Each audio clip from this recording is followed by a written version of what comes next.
जय श्री कृष्ण। श्रीमद् भगवद गीता अध्याय 2 श्लोक 50। बुद्धि युक्तो जहातीह उभे सुकृत दुष्कृते तस्माद्योगाय युज्यस्व योगः कर्मसु कौशलम। भक्ति में संलग्न मनुष्य इस जीवन में ही अच्छे तथा बुरे कार्यों से अपने को मुक्त कर लेता है।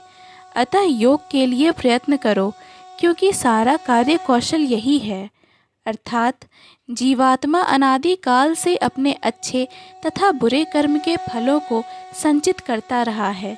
फलतः वह निरंतर अपने स्वरूप से अनभिज्ञ बना रहा है।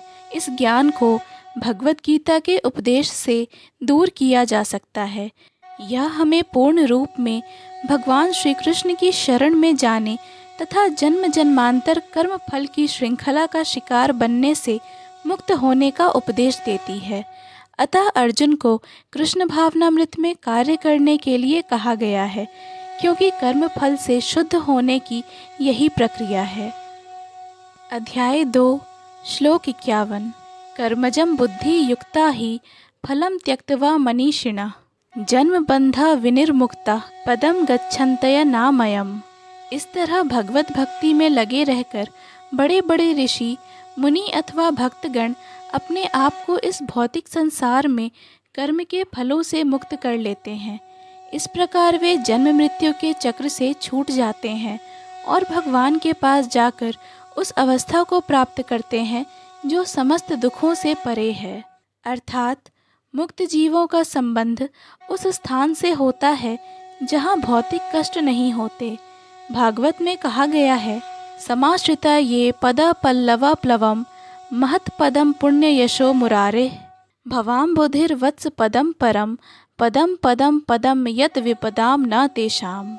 जिसने उन भगवान के चरण कमल रूपी नाव को ग्रहण कर लिया है, जो दृश्य जगत के आश्रय हैं और मुकुंद के नाम से विख्यात हैं, अर्थात मुक्ति के दाता हैं, उसके लिए यह भवसागर गोखुर में समाये जल के समान है। उसका लक्ष्य परम पदम है, अर्थात वह स्थान जहाँ भौतिक कष्ट नहीं है, या कि वैकुंठ है। यह स्थान नहीं जहाँ पद पद पर संकट हो। अज्ञानवश मनुष्य यह नहीं समझ पाता कि यह भौतिक जगत ऐसा दुखमय स्थान है जहाँ पद पद पर संकट है।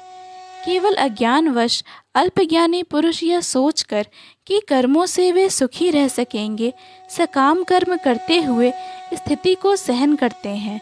उन्हें यह ज्ञात नहीं है कि इस संसार में कहीं भी कोई भी शरीर दुखों से रहित नहीं है।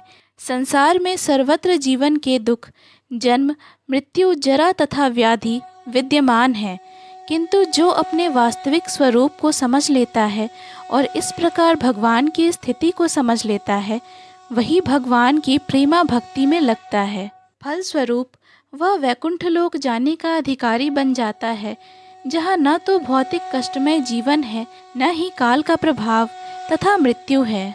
अपने स्वरूप को जानने का अर्थ है भगवान की अलौकिक स्थिति को भी जान लेना। जो भ्रमवश यह सोचता है कि जीव की स्थिति तथा भगवान की स्थिति एक समान है, उसे समझो कि वह अंधकार में है और स्वयं भगवत भक्ति करने में असमर्थ है। वह अपने आप को प्रभु मान लेता है और इस तरह जन्म मृत्यु की पुनरावृत्ति का पथ चुन लेता है।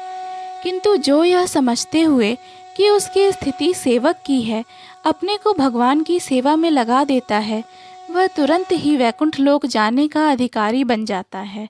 भगवान की सेवा कर्मयोग या बुद्धि योग कहलाती है, जिसे स्पष्ट शब्दों में भगवत भक्ति कहते हैं। जय श्री कृष्ण। पूर्ण भगवद गीता के श्लोकों को सुनने और समझने के लिए कृपया हमें सब्सक्राइब करें। वीडियो पसंद आया हो तो लाइक और शेयर करें।